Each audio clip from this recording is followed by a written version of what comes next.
Bienvenue à Rio de Janeiro, la ville merveilleuse, au bord de l'océan, entourée de montagnes, un décor de rêve qui a séduit Jean-Marc et qu'il a décidé à venir s'installer ici.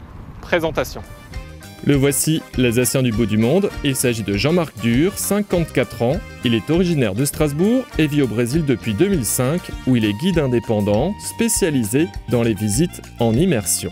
Salut Jean-Marc. Salut Philippe, bienvenue à Rio. Merci beaucoup, il fait chaud. Non, c'est qu'une impression, nous avons 35 degrés à peu près aujourd'hui.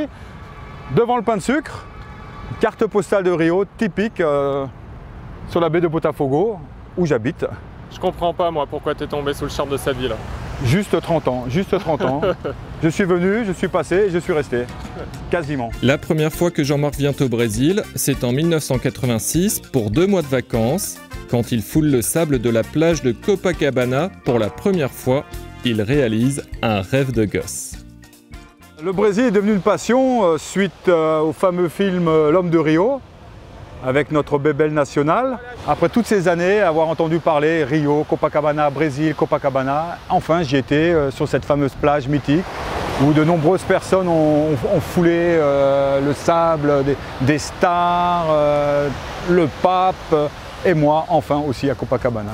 Jean-Marc tombe littéralement amoureux du Brésil. À l'époque, chef de cuisine au Club Med, il profite de ses vacances pour retourner à Rio chaque année avant de décider de s'y installer pour de bon en 2005.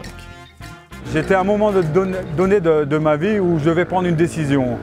Soit continuer à faire ces allers-retours entre la France et le Brésil, ou soit m'installer pour commencer une nouvelle vie. Donc j'ai choisi cette option-là. Et étant donné que je connais très bien Rio, j'ai décidé à faire le guide en freelance pour les touristes français, allemands, enfin voilà. Jean-Marc se spécialise dans les visites en immersion. Avec lui, vous ne verrez pas le pain de sucre ou le Christ rédempteur. Il emmène les voyageurs à la découverte de Rio, hors des sentiers battus, comme dans cette favela située non loin de Copacabana. On vient de rentrer dans le quartier de Babilonia, c'est une favela.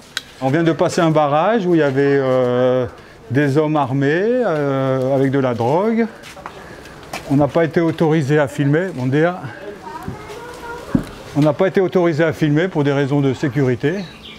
Mais heureusement, Jean-Marc a ici ses entrées, nous sommes les bienvenus et la caméra peut à nouveau tourner. J'ai mon signe extérieur de richesse, c'est-à-dire ma casquette Lacoste. C'est mon surnom ici au Brésil, c'est pour ça que je suis connu et je la porte à chaque fois.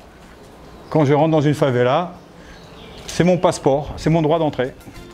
Les favelas sont des bidonvilles brésiliens contrôlés pour la plupart par les trafiquants de drogue. Jean-Marc ne vient pas ici par voyeurisme, mais pour faire découvrir l'autre visage de Rio, celui d'un tiers de la population de la ville. Avant de rentrer ici, il faut être accepté par la population et c'est ce que j'arrive à faire, c'est-à-dire ce contact de proximité. Et c'est ce que j'aime pour vraiment connaître la vie la plus proche qui correspond aux gens qui vivent ici. Donc c'est pas en fréquentant les plus belles plages, les meilleurs restaurants, les plus beaux hôtels. C'est pour voir une autre réalité du Brésil en fait. C'est ce qui m'attire aussi.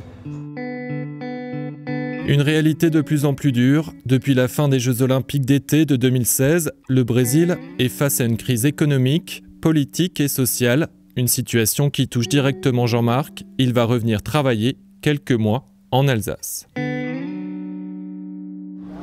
Malgré tous les bons côtés de la vie à Rio, il y a des soucis. Il y a pas mal de soucis. Le tourisme est un peu en perte de vitesse également. Les gens ont peur de venir ici au Brésil pour des raisons très simples. Pas uniquement économiques, mais aussi pour des raisons sociales, d'insécurité. Et donc tout ça fait que ce beau pays, un jour, on peut quand même le quitter, le laisser pour aller voir ailleurs. Trouver quelque chose de mieux, voilà. Mais son retour à Rio est déjà prévu à la fin du mois d'août pour retrouver sa ville de cœur, celle qu'on surnomme la ville merveilleuse.